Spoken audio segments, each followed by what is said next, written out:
aouzu billahi mina shaytaani rajim bismillahi rahmaani rahim mbokk yi bàyyi xel seen jotaay màggal gi nuyu na leen ziar leen wàcc leen seen wàccuwaay ñaanal leen jàmm sàkku ci yéen ñaan sa borom boole na ko ci kàddu gi seen mbokkum donga seen taalibe Daawdu Jaañ jotaay màggal gi sëriñ wooteb sëriñ bi pàcc benn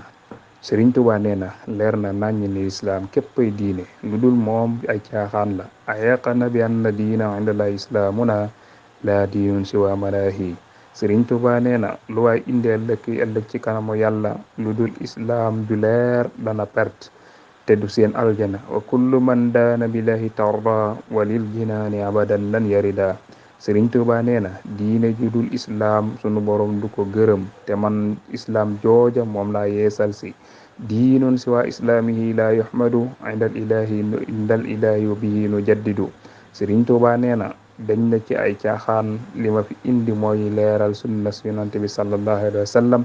duma ci yokk duma ci wàññi nasaafatu kulli min allah wi taharta wa sunnata insha rabbi ubayinu sëriñ Tuubaa nee na kuy sàkku àgg ci yàlla na ngoy ci sunna yonante bi sallallahu alayhi wa sallam man talabal wusuli lil jalil wal ya'tasim bi sunnati rasul